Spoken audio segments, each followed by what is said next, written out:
Hello students, how are you all? I hope all of you will be fine. So students, today we will read chapter first of geography, which name is the Earth in the solar system. Let's start the chapter now. Have you ever watched the wonderful sky during night? Humans have gazed at the heavens and tried to understand this vast and amazing cosmos for thousands of years. In this chapter, we will try to know about some of most important celestial bodies.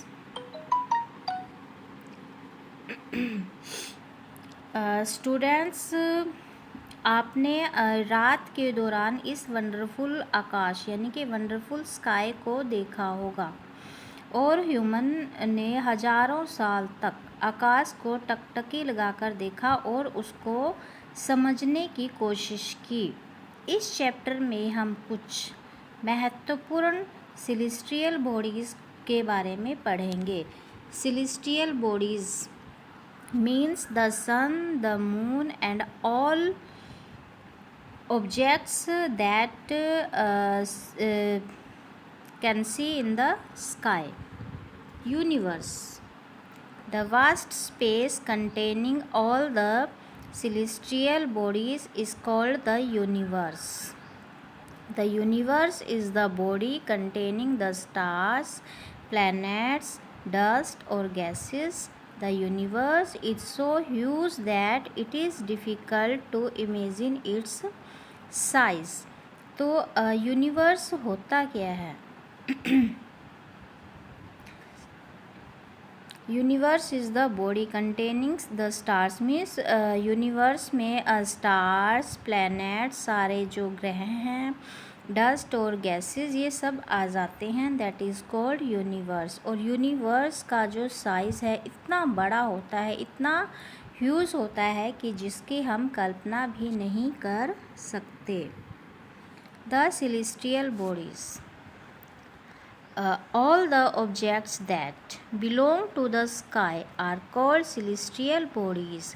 वे सभी objects जिनका संबंध आकाश से है celestial bodies कहलाते हैं, जैसे the sun, the moon and millions of bright objects are all known as celestial bodies.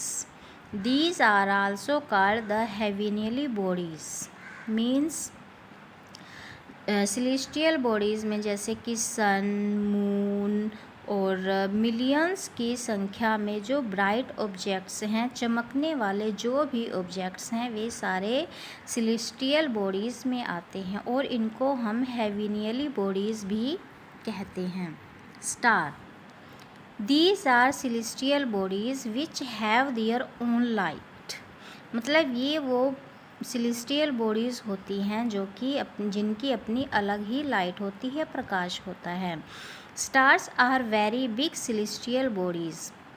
Stars काफ़ी बड़े होते हैं। They look small because they are very far away from us. But आपने देखा होगा कि जो स्टार्स हैं वो काफ़ी छोटे दिखाई देते हैं क्योंकि वो हमसे काफ़ी दूरी पर है। फार अवे मीन्स दूर होना। The sun is the nearest star to the earth. जो सन है वो सबसे मतलब अर्थ के सबसे नज़दीक वाला स्टार है। ठीक है, मीन्स जो सन है वो भी एक स्टार है बट वो पृथ्वी के सबसे नज़दीक है। The stars are made up of burning gases. और जो स्टार्स होते हैं वो किससे बने होते हैं? बर्निंग गैसेस से। Constellation of the millions and millions of stars in the sky. Some of the stars seems to be arranged in beautiful patterns. Such patterns are called constellations. The common constellations are as follows. Means constellations होती क्या है? Constellations एक million की संख्या में जो stars हैं वो आकाश में पाए जाते हैं। इनमें से जो कुछ स्टार्स हैं एक ब्यूटीफुल पैटर्न्स में जो है उनको अरेंज किया जाता है। ऐसे पैटर्न्स को क्या कहा जाता है? कॉन्स्टिलेशंस। जो ये कॉन्स्टिलेशंस हैं वो दो प्रकार के होते हैं। First of all Ursa Major और ग्रेट बियर और सप्तऋषि।